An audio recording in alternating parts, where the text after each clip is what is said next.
오버 더 호라이즌. 이영도 지음. 황금가지 출판사. 겨울밤.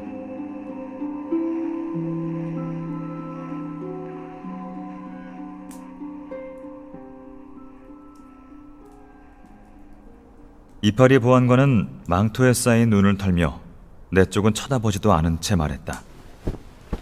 측백나무관에 좀 들러봐, 디르. 나는 잠시 후에야 그것이 나를 향해 건넨 말이라는 것을 알 수 있었다. 하지만 나는 그 말을 믿을 수 없었다.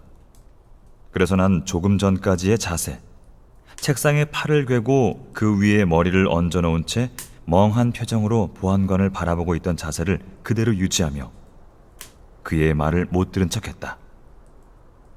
어깨에서 눈을 털어내던 덩치 큰 오크는 멈칫하더니 그제야 나를 노려보았다. 그는 고개를 갸웃했고 난 어리둥절한 표정을 지으며 말했다. 예? 지금 뭐라고 말씀하셨습니까?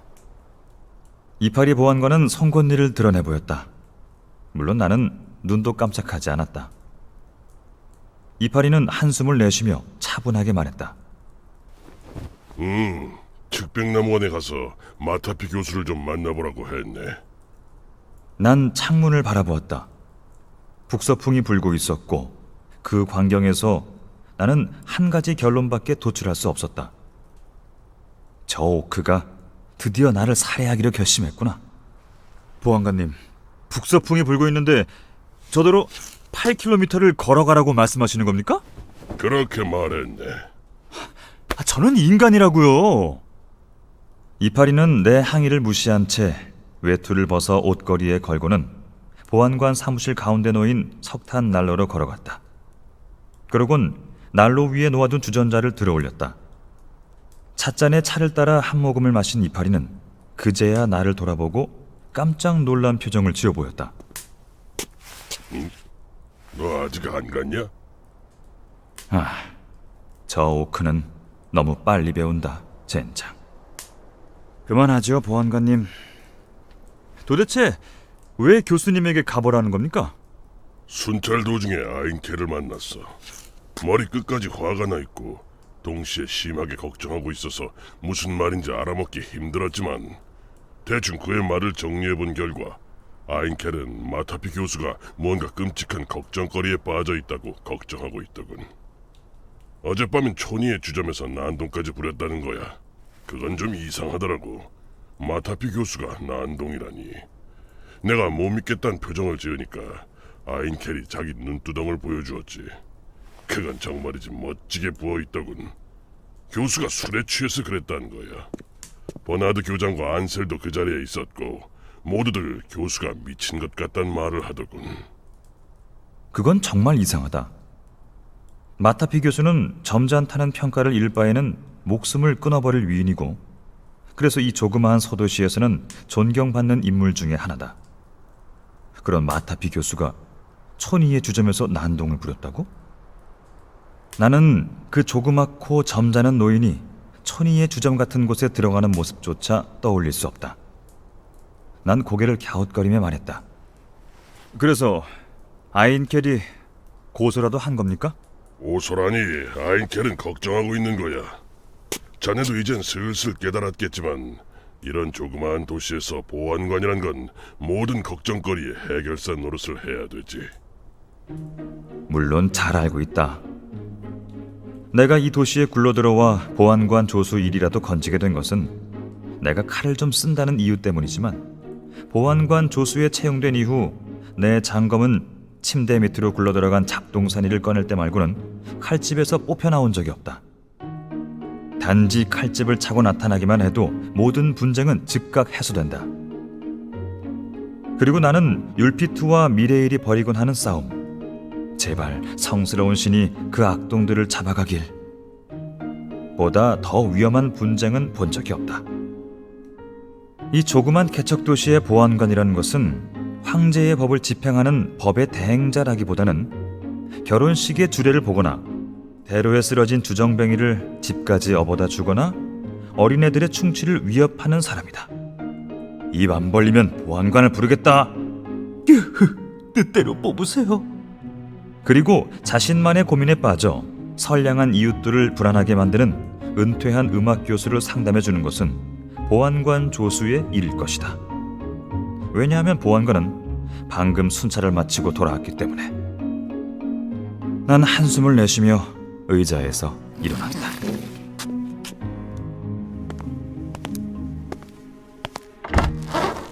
보안관 사무실을 나서자마자 북서풍은 기다렸다는 듯이 내게 눈발을 퍼붓기 시작했다. 난 망토 젬새를 세차게 끌어당기며 눈보라에 저항하여 몸을 앞으로 기울였다. 그러곤 이 날씨 속에서 8km를 걸어가야 된다는 사실에 소리 없이 절규하기 시작했다. 하지만 눈은 쉽게 멎을 것 같지 않았고 오늘 밤까지 돌아와야 한다면 더 이상 출발을 미룰 수는 없다. 난 절망과 공포와 자포자기 속에 첫 발을 내디뎠다. 눈과 그 너머로 건물들의 거뭇거뭇한 그림자들이 미친 듯이 춤추고 있었다. 발을 내디디는 곳마다 충치 걸린 악마가 신음하는 소리 같은 것이 들려왔다. 더 이상은 못 참겠다. 내년 봄이 오면 기필코 떠나고 말겠어. 어린애들의 싸움을 뜯어 말리는 것도, 부부싸움의 중재자 노릇하는 것도, 좀 지나치게 발랄한 처녀들의 정조의 수호자 노릇하는 것도 이젠 지긋지긋하다.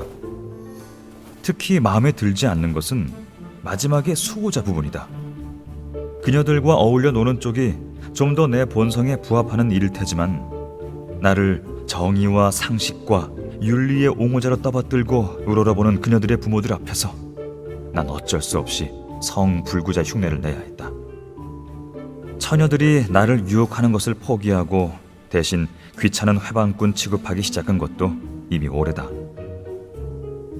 소박하고 무한한 존경, 술자리의 상석, 거의 매일 같은 저녁 식사 초대 등의 소도시다운 즐거움도 젊은 여인들이 보내는 차가운 경멸 앞에선 절대로 기쁨이 되지 못한다. 봄이 오기만 하면 이파리 보안관에게 추천서를 부탁하는 거다. 대도시로 가는 거다. 물론 강도와 밤도둑, 살인마 등과 목숨을 걸고 싸워야겠지만 지금으로선 죽음보다 더한 상태니만큼 상관없다. 난 진짜 욕구불만이다. 측백 나무관이 보인다. 어느새 8km를 다 걸어온 모양이다. 그리고 난 측백 나무관의 정문 앞에 선 눈사람이 되어 있었다. 얼어붙은 손을 한참 비빈 다음에야 허리춤에서 장검을 풀어낼 수 있었다. 그냥 두드려도 상관없겠지만 난 권위가 필요하다고 생각했다. 그래서 장검 칼자루로 근엄하게 문을 두드렸다. 쾅쾅쾅. 어져! 내 권위는 발휘되기도 전에 동사했다. 난 한 번 더 문을 두드렸지만 똑같은 대답만 돌아왔다. 결국 난 추위 때문에 떨리는 목소리로 말할 수밖에 없었다. 보안관 조수입니다. 마타피 교수님. 순찰 중인데 문 좀 열어주시겠습니까? 잠시 후 문고리 움직이는 소리가 들렸다. 난 재빨리 몸을 꼿꼿이 세웠다. 문은 실망스럽게도 반쯤 열린 채 멈췄고 그 사이로 마타피 교수의 불그스름한 얼굴이 나타났다. 퇴직한 음악 교수의 얼굴은 가관이었다. 언제나 정갈하던 그 머리는 갈기처럼 풀어 헤쳐져 있었고 대낮부터 술을 마시고 있던 것인지 술 냄새가 진동했다. 옷차림새도 방금 침대에서 빠져나온 것이 아닌가 싶은 모습이었다.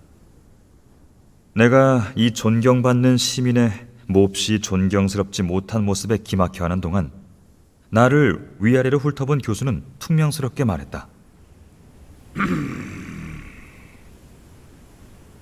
미안하오 테라. 여긴 별일 없어.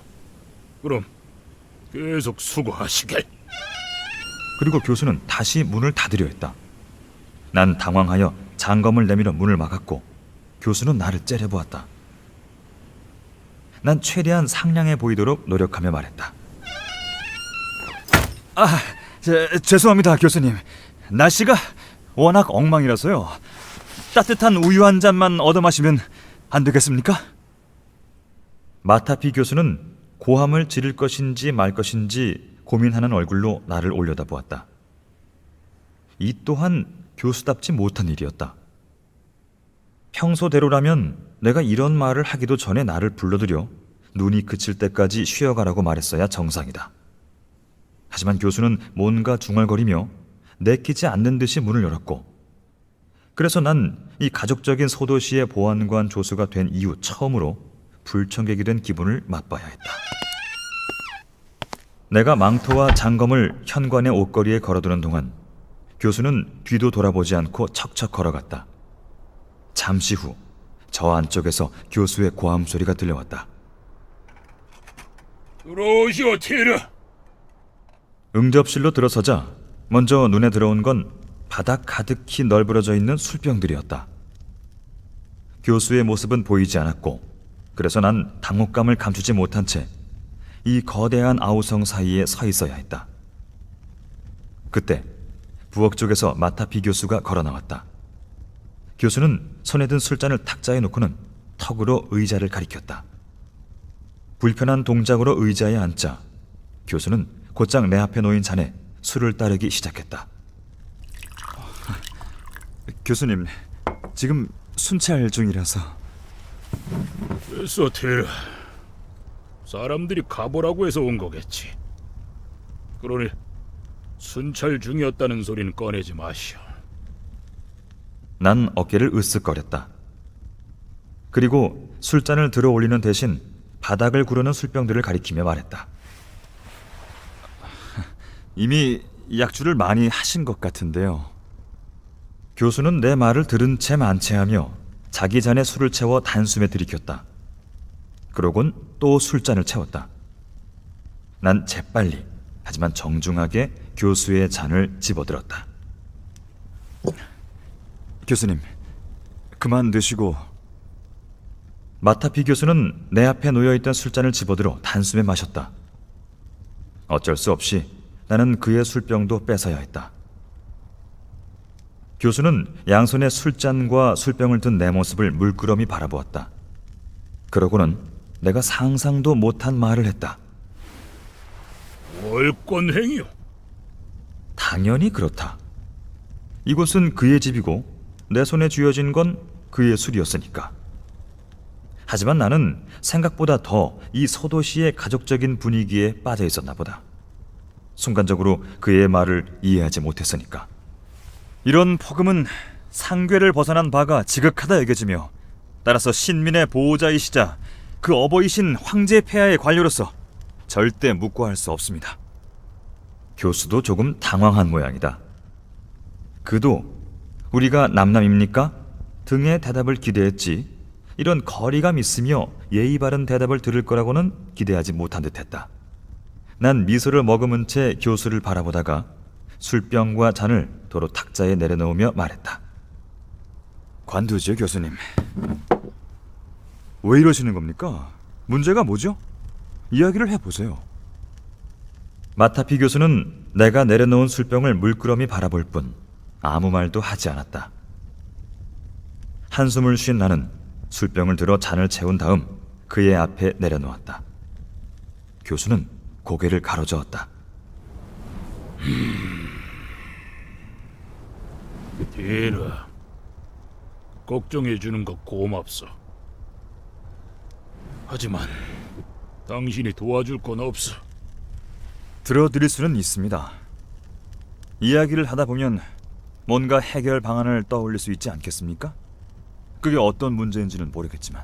아주 지독한 문제요. 마타피 교수는 그렇게 외치며 벌떡 일어났다.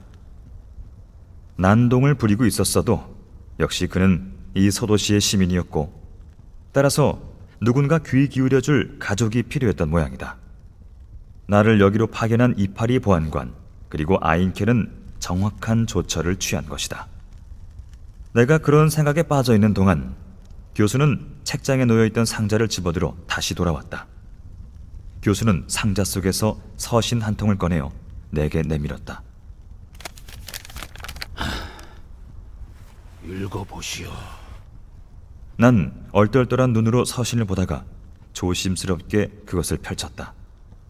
서신 안에는 훌륭한 글씨로 짤막한 내용이 적혀 있었다. 존경하는 랜돌 마타피 교수님께, 저는 음악을 사랑하는 보잘것없는 연주자이며 교수님께서 소장하신 아스레일 치퍼티에 대한 소문을 전해 듣고는 그것을 꼭 연주해봤으면 좋겠다는 간절한 소망을 품게 되었습니다. 다가오는 백사자의 달 아흐렛날 교수님을 찾아뵙겠습니다. 그때 상세한 이야기 나눴으면 합니다. 호라이즌. 호라이즌? 희한한 이름이군요. 엘프인가 보죠? 그런데 교수님이 가지고 있다는 이 아스레일 치퍼티가 뭡니까? 교수는 다시 벌떡 일어나더니 이번엔 2층 계단 쪽으로 걸어갔다. 잠시 후 계단에서 내려온 교수는 약간 낡은 듯한 가방을 탁자 위에 내려놓았다. 마타피 교수는 그것을 조심스럽게 열어 안을 보여주었다. 안에는 붉은 안감이 되어져 있었고 위로 바이올린이 놓여 있었다. 난 교수를 바라보았고 그러곤 놀라버렸다. 그 바이올린을 바라보는 교수의 눈은 절대로 술에 절어있는 눈동자가 아니었다. 그렇다고 해서 평소의 온화한 눈빛도 아니었다. 마타피 교수는 활활 타오르는 눈으로 바이올린을 바라보고 있었다. 아스레일 치퍼티오. 교수의 목소리는 위험 있기 짝이 없었고 그래서 나는 경외감마저 느낄 듯했다. 이 바이올린 말입니까? 그럼 호라이즌이라는 자는 이걸 연주해보고 싶다는 것이군요.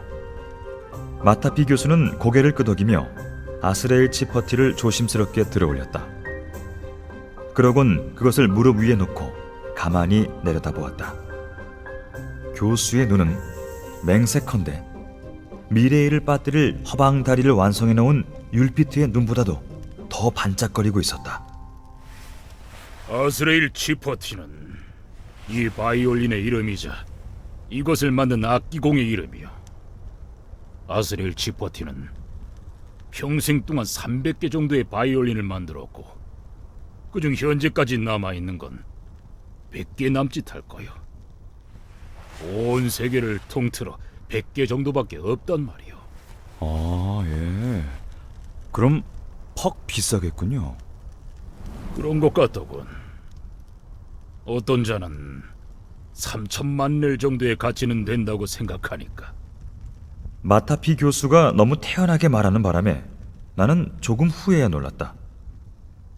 나는 교수의 무릎에 놓인 바이올린을 바라보다가 다시 교수를 쳐다보았다. 그러곤 믿을 수 없다는 듯이 말했다. 3천만 렐이라고요? 이게 말입니까? 이건 안 팔아요. 하지만 이것과 같은 시리즈의 아스레일 치퍼티가 그 가격에 팔린 적은 있어. 4년 전 파사디아 궁에서. 무슨 말도 안 되는... 바이올린 하나가 3천만 렐이라니요. 흥분한 나머지 나는 거의 고함치듯 말했다. 맙소사, 3천만 렐이면 내가 보안관 조수로 일하며 받는 봉급을 한 푼도 쓰지 않고 10년 가까이 모아야 되는 금액이자는가. 하지만 마타피 교수는 비웃음 같은 것을 흘리며 고개를 가로저었다. 테라, 이건 싼 편이야. 1억 렐이 넘는 세람브로스 같은 바이올린도 있으니까. 나는 입을 쩍 벌린 채 교수를 바라보았다. 교수가 술을 많이 마신 것은 확실하지만 절대로 주정을 부리고 있는 얼굴로는 보이지 않았다. 하지만 1억 렐짜리 바이올린이라는 건 내게는 세계의 존립을 위협하는 관념처럼 느껴졌다. 마타피 교수는 거의 술이 깬 어조로 차분히 설명했다. 악기라는 것이 원래 비싼 법이지만 그 중에서도 유명한 장인에 의해 만들어진 명기는 때론 상상을 초월하는 가격에 거래된다고 한다. 이는 이름 있는 대장장이가 만든 무기가 무사들 사이에서 기막힌 가격으로 거래되는 것과 마찬가지이며 마타피 교수는 냉소적인 어조로 무기가 비싼 값에 거래되는 것이 오히려 더 웃기는 일이 아니냐고 반문했다.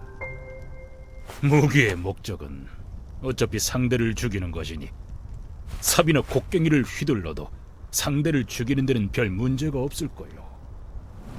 반면 악기의 목적은 아름다운 음악을 연주하기 위해서인데 훌륭한 악기는 천상의 음률을 내지요. 어느 쪽이 거래가 더 합리적이요? 난 어깨를 으쓱이며 말했다. 좋은 무기는 자기의 목숨을 구합니다. 좋은 악기는 귀를 즐겁게 해줄지언정 목숨을 구하지는 않고요. 목숨보다 비싼 것이 없다는 것을 놓고 본다면 앞쪽이 더 합리적인 것 같은데요. 말도 안 되는 소리 말아요, 딜. 자기 목숨을 구하는 건 올바르고 건전한 생활 태도지 좋은 무기가 아니요. 좋은 무기를 가졌다고 해도 부도덕하게 산다면 그게 더 위험할 것 같은데. 마타피 교수는 단번에 내 입을 다물게 만들었다. 난 화제를 돌릴 수밖에 없었다. 예, 무슨 말인지 알겠습니다. 하지만 아무래도 3천만 레알짜리 바이올린이라는 건 제게는 저질스러운 농담 같습니다. 그런데 그렇게 귀한 바이올린을 교수님이 어떻게... 가문에 전해져 오는 거요. 한때 잘 나가지 않은 집안 없다지만 우리 집안도 한때는 꽤 부유하게 살았거든. 지금 별 볼 일 없는 집안이지만 뭐 그런 건 중요하지 않아요. 문제는 저 호라이즌이 이걸 켜보고 싶어 한다는 거지. 그런 귀한 물건이니 다른 사람의 손을 타는 것이 꺼림칙하시겠군요. 그렇다고 해서 그렇게 우울해하실 것은 또 뭡니까? 연주할 수 없다고 말하면 되지 않습니까? 교수는 고개를 가로저었다. 그럴 수가 없어요, 티라. 음악엔 정말 관심이 없나 보군요. 이 호라이즌이라는 엘프는 정말 유명한 연주자요. 아하, 엘프가 맞군요. 그런데 자기는 보잘것없는 연주자라고... 맙소사. 그건 겸양일 뿐이요. 좀 엄격한 이들은 이자가 전 세계에서 5손가락에 드는 연주자라고 말하지만 그런 사람들도 좀 더 솔직한 자리에선 세계 최고라고 부른단 말이요. 나는 별 말을 할 수 없어 그냥 탄성을 질렀다. 그리고 마타피 교수는 이런 당연한 사실을 설명해 주려니 짜증스럽다는 투로 말했다. 그러니 거절할 수가 없어. 이건 예의의 문제요. 다른 사람이라면, 그러니까 권력이나 재력을 얻고 이런 요청을 하는 자라면 얼마든지 쫓아버릴 수 있어. 나는 대공이나 황제 폐하가 찾아온다 해도 단연코 거절할 거요. 하지만 좋은 악기를 좋은 연주자가 아니면 누구에게 내놓겠어? 연주되지 않으면 악기가 무슨 소용이겠소? 그렇다면 거꾸로 말해서 좋은 연주자가 원하는데 어떻게 좋은 악기를 내주지 않을 수 있겠소? 나는 교수의 걱정이 뭔지 이해했다고 생각했다. 예... 그래서 걱정하시는군요. 하지만 교수님 말 맞다나 연주되지 않는 악기는 소용없는 것이고, 그러면 명연주자가 연주하는 건 오히려 기쁜 일이지 않습니까? 걱정하실 필요는 없을 것 같은데요. 호라이즌이라는 엘프가 그렇게 훌륭한 연주자라면 설마 악기를 상하게 하지 않겠죠? 그런데 손상시킨단 말이오. 예? 무슨 말입니까? 마타피 교수는 상체를 숙여 그 작은 몸으로 아스레일 치퍼티를 뒤덮듯이 하며 나를 쳐다보았다. 그리고 나는 이 은퇴한 음악 교수가 공포에 젖은 눈을 하고 있다는 것을 깨닫곤 아연함을 느꼈다. 호라이즌이라는 이 친구의 별명이 뭔지 아시오? 악기 살해자요. 악기 살해자라고요? 그렇소. 설마 그 작자가 악기를 부숩니까? 그건 당연히 사유재산 침해나 기물 파손에 해당하는 범죄일 텐데요. 마타피 교수는 세차게 고개를 가로저었다. 그런 의미가 아니오, 티르. 악기를 부순다면 악기 파괴자라고 했겠지. 하지만 이 친구는 악기 살해자요. 살해가 뭔지 모릅니까? 난 얼떨떨한 눈으로 노 교수를 바라보았다. 황제의 법을 집행하는 법의 대행자라기보단 심술궂은 사감이나 가정교사의 역할을 할 때가 더 많지만 그래도 나는 보안관 조수다. 살해가 뭔지 모를 까닭이 없다. 하지만 나는 이 대화에서 살해라는 용어가 무슨 역할을 하고 있는지는 짐작할 수 없었다. 그래서 조심스럽게 말했다. 살해는 목숨을 끊는다는 뜻 아닙니까? 바로 그렇소. 그렇다면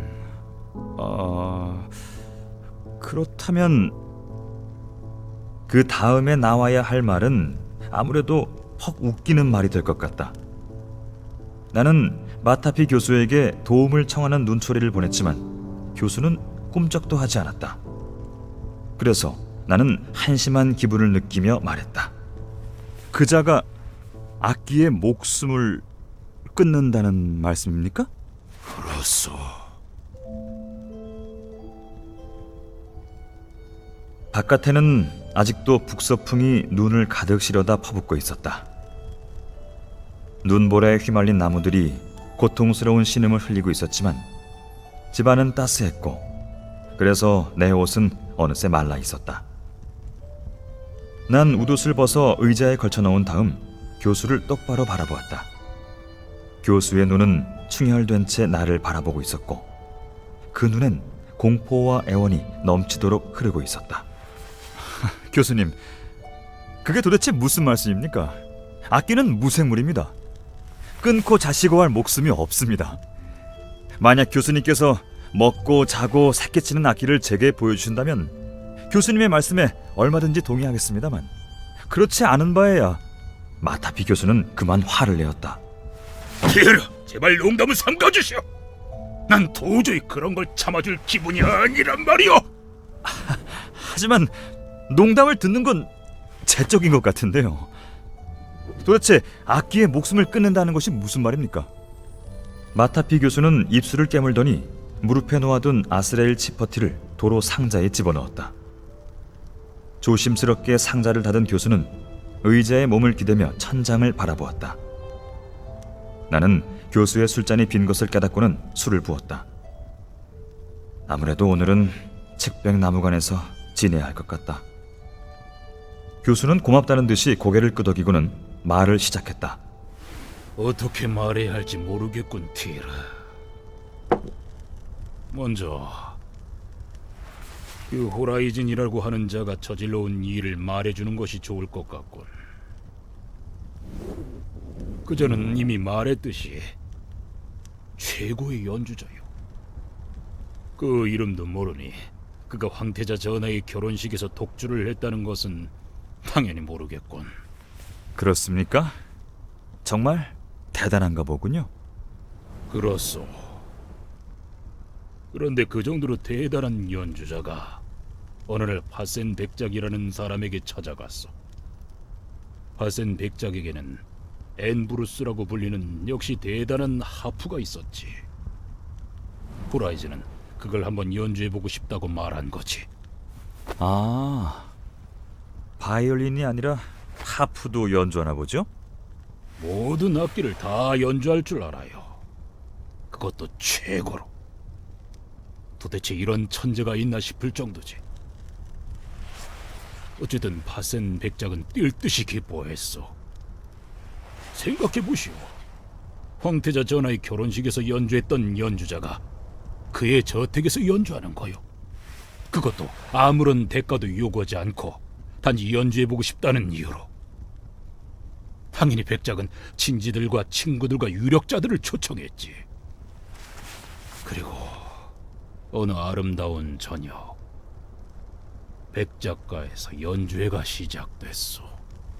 그리고 호라이즌은 준비해갔던 단검을 꺼내어 그 하프의 심장을 단숨에 찔렀습니까? 마타피 교수는 내 농담을 완벽하게 무시하며 차분하게 말했다. 모였던 사람들 모두가 생전 처음 듣는 아름다운 연주를 듣게 됐어. 아, 그렇습니까? 그래요. 사람들은 환호하고 박수치고 심지어 울기까지 했어. 한 사람만 빼놓고 모든 이들이 열광했지. 그 사람은 바로 호라이즌이야. 연주를 끝낸 호라이즌은 시무룩한 얼굴로 아무 말 없이 돌아가 버렸어. 그 근사한 연주의 소문을 들은 다른 명기의 소유자들은 저마다 앞다퉈 호라이즌을 불러들였고, 호라이즌은 거절하지 않았어요. 그는 다른 이들에게도 생전 처음 듣는 음료를 들려주었어. 사람들은 항상 감동했지만 호라이즌만은 항상 시무룩한 얼굴로 돌아갔지. 그런데요? 그치요. 예? 완전히 끝났단 말이요. 일은 이런 식으로 진행되었어.